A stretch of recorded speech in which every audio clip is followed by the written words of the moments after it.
Let's discuss further with Ed Lee, CNBC contributor from the New York Times, and Ali Mogharabi from Morningstar. Ali, I'll start with you. What's your take on the headline numbers?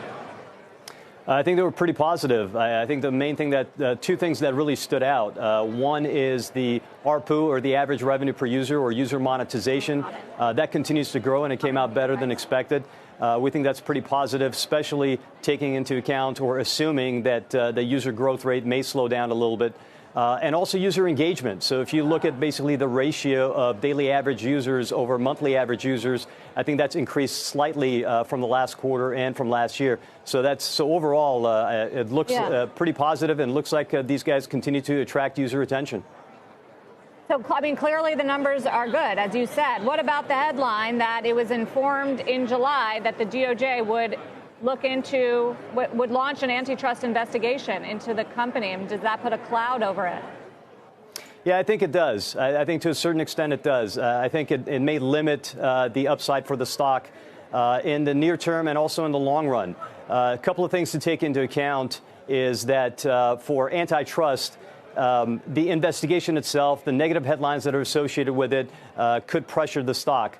But also, a lot of the antitrust cases where judgments were required, the judgments have been based on whether the quality of the services have been impacted by the market dominant players such as Facebook, or whether prices have actually increased with worse quality. In this case, we don't think so, especially if you take into account Instagram. You've got basically a two-side platform where the users continue to love the services, as we've seen with user growth continuing. And also the advertisers continue to love the opportunity to target those users, as we see with user monetization.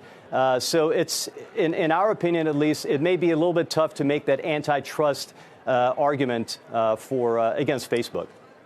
Ed Lee, what stands out for you? Well, I think, clearly no one is leaving Facebook, or, at least no one's leaving Instagram. And I think that's still a question mark around this company. But, even Facebook Blue, the main app, even if you hate it, I know you guys were talking about it earlier, you're kind of drawn back in, either because you were invited to a party through it, or, they sent you a notice that, like, hey, so-and-so commented on your post or something like that. So they've done a pretty good job of maintaining their user base. But in terms of this whole regulatory overhang, I think there's something important to look at, which is the DOJ taking a look at Facebook.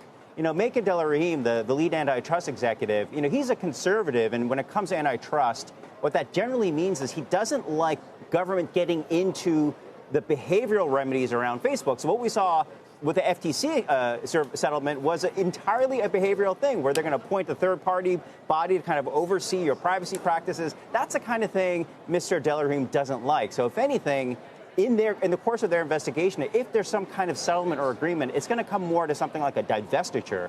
So you can imagine something like selling off an Instagram or a WhatsApp or something like that could be devastating, could be really bad for them. So I think it's more of a question mark, and sort of how it's looking at antitrust is really changing. It's not just about consumer choice and whether it's expensive or not for consumers anymore, but has as much to do with how it's hurting other competitors coming into the marketplace. We're still working off of a Bork understanding of antitrust. That seems to be changing.